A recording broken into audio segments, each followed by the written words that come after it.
I have 4 different parent functions listed here.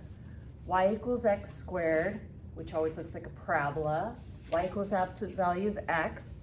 When you have the absolute value signs, those come together, make a V.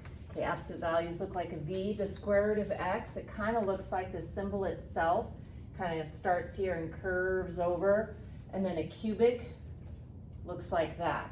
Now, in each of these equations, we're going to be adding or subtracting inside or outside of grouping symbols, and then looking to see what happens to the graph.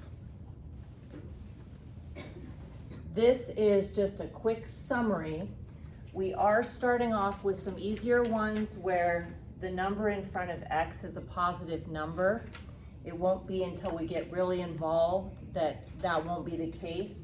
So for right now, if you are inside grouping symbols, it does the opposite of what you might think.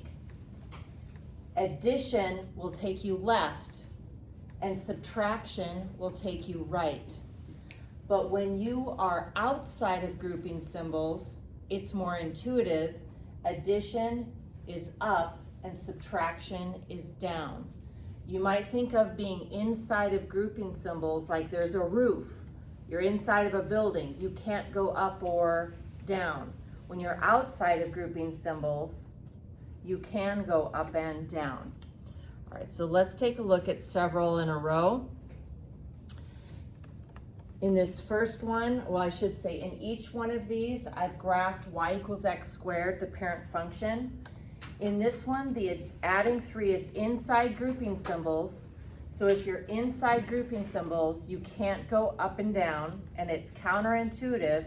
So adding 3 is left 3.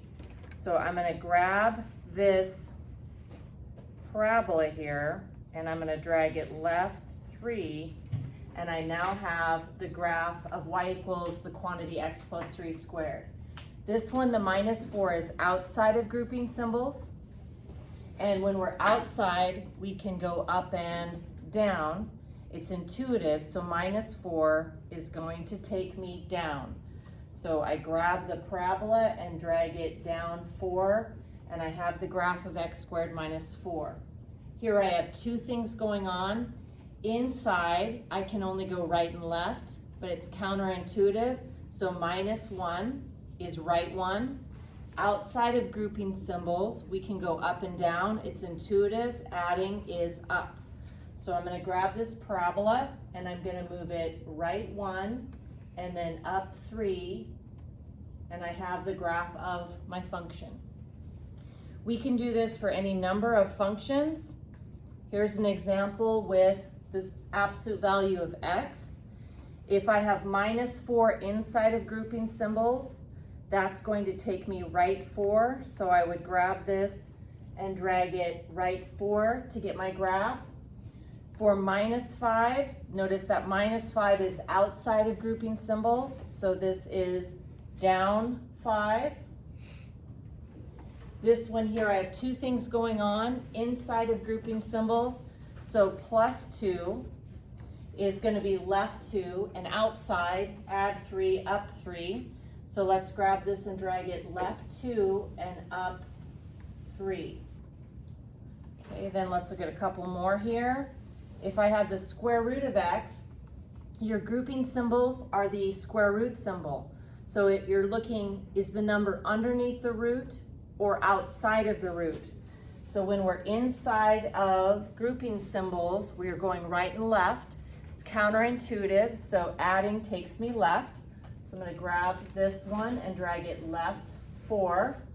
Okay, again, starting here with y equals the square root of x, the parent function. Adding 2 outside of grouping symbols takes me up.